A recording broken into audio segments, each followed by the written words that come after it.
যুক্তরাষ্ট্রের আক্রমণের জবাব দিচ্ছে খামেনির দেশ ইরান। আন্তর্জাতিক সংবাদ মাধ্যম রয়টার্স ও এএফপি এর সবশেষ খবর অনুযায়ী যুক্তরাষ্ট্রের দুই প্রধান মিত্র দেশ কুয়েত এবং বাহরাইনের মার্কিন সামরিক ঘাঁটিতে ঝাঁকে ঝাঁকে আশ্রয় পড়েছে ইরানের ক্ষেপণাস্ত্র ও ড্রোন, আর ধ্বংস হচ্ছে একের পর এক সামরিক অবকাঠামো। টাইমস অব ইসরায়েলের এক প্রতিবেদনে বলা হয়েছে, এই হামলায় মধ্যপ্রাচ্যে মার্কিন সামরিক উপস্থিতি বড় ধরনের হুমকির মুখে পড়েছে। আন্তর্জাতিক গণমাধ্যমগুলোর খবর অনুযায়ী আজ রবিবার ভোরে কুয়েত এবং বাহরাইনে থাকা মার্কিন সামরিক স্থাপনাগুলোতে বড় ধরনের যৌথ হামলা চালিয়েছে ইরানের ইসলামী বিপ্লবী গার্ড বাহিনী।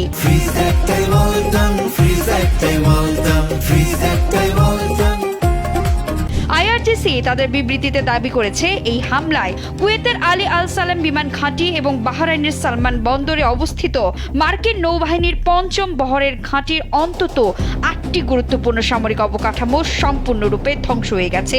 ক্ষেপণাস্ত্রের পাশাপাশি এই হামলায় ব্যবহার করা হয়েছে অত্যাধুনিক ড্রোন। আইআরজিসির সাফ কথা, এই হামলা কোনো আকস্মিক উস্কানি নয়, বরং ইরানি ভূখণ্ডে মার্কিন আগ্রাসনের সরাসরি জবাব। তেহরানের দাবি, গত শনিবার স্ট্রেইট অফ হরমুজে একটি তেলবাহী জাহাজে হামলার অজুহাতে মার্কিন বাহিনী টানা দ্বিতীয় দিনের মতো ইরানি উপকূলীয় অবস্থানে বোমাবর্ষণ করে, যা যুদ্ধবিরতি চুক্তির চরম লঙ্ঘন। অন্যদিকে কুয়েত ও বাহরাইনের আকাশসীমা প্রতিরক্ষা ব্যবস্থা সক্রিয় হওয়ার পর বিকট বিস্ফোরণের শব্দ শোনা গেছে।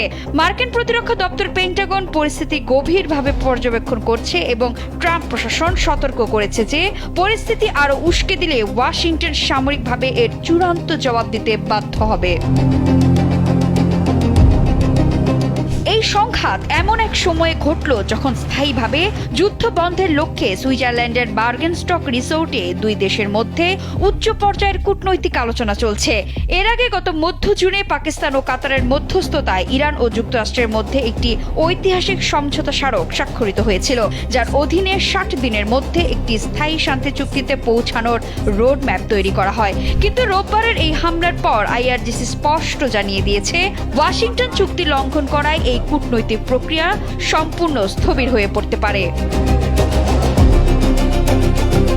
চলতি বছরের গত 28 ফেব্রুয়ারি ইরান ভূখণ্ডে মার্কিন ও ইসরায়েলি বাহিনীর আকস্মিক হামলার পর মধ্যপ্রাচ্যে এক সর্বাত্মক যুদ্ধ শুরু হয়। দীর্ঘ রক্তক্ষয়ী লড়াইয়ের পর সাময়িক যুদ্ধবিরতি এলেও হরমুজ প্রণালীর সার্বভৌমত্ব ও বাণিজ্যিক জাহাজের নিরাপদ চলাচল নিয়ে দুই পক্ষের বিরোধ লেগেই ছিল।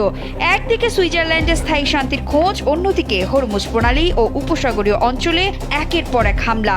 সব মিলিয়ে মধ্যপ্রাচ্যের পরিস্থিতি এখন চরম উত্তেজনাকর।